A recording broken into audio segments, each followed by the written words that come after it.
বন্ধুরা তোমরা সবাই কেমন আছো? আজকে আমি রান্না করব ইলিশ ভাপা। তো চলো দেখো আমি কিভাবে রান্না করি। দেখো আমি এখানে 6টা ইলিশ মাছের টুকরো নিয়ে নিয়েছি, সেগুলোকে একটু নুন হলুদ মাখিয়ে ম্যারিনেট করে রেখে দিলাম।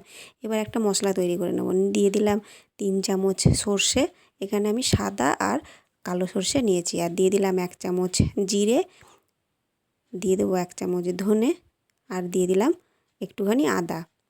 দিয়ে এর মধ্যে জল দিয়ে আমি এই মশলাটাকে পেস্ট করে নিয়েছি। মশলাটা আমি একটা বাটির মধ্যে ঢেলে নিলাম।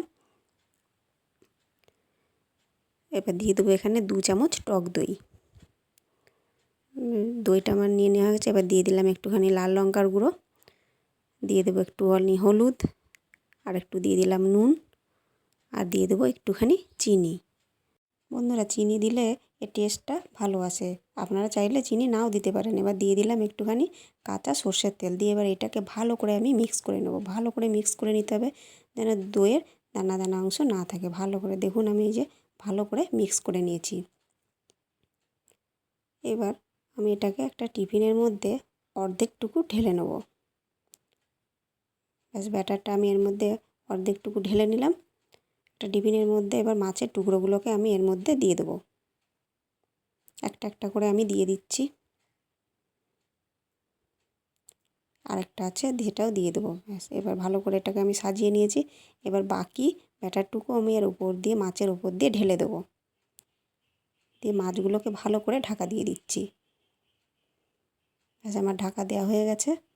এবার একটু এগুলোকে একটু ভালো করে মিশিয়ে নিচ্ছি। এবার দিয়ে দিলাম কাঁচা লঙ্কা। আমি কাঁচা লঙ্কাগুলোকে চিড়ে নিয়েছি।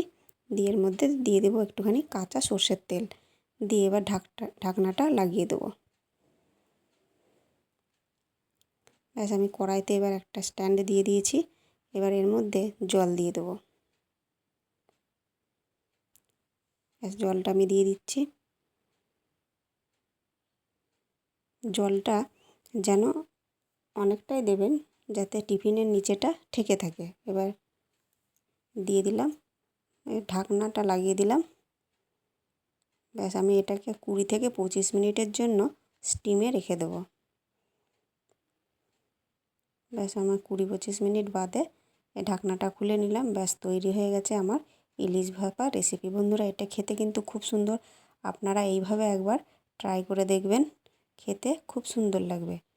দেখুন আমার তৈরি হয়ে গেছে ইলিশ ভাপা। আপনারা এটা খুব সহজেই অল্প সময়ের মধ্যেই বানিয়ে নিতে পারবেন এই রেসিপিটা। বন্ধুরা এই রেসিপিটা কেমন লাগলো অবশ্যই জানিও।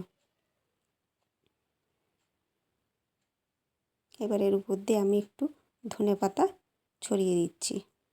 আপনারা চাইলে ধনেপাতা নাও দিতে পারেন, কিন্তু ধনেপাতা দিলে এর টেস্ট আরও বেশি হবে। বন্ধুরা এই রেসিপিটা কেমন লাগলো অবশ্যই জানিও। নমস্কার।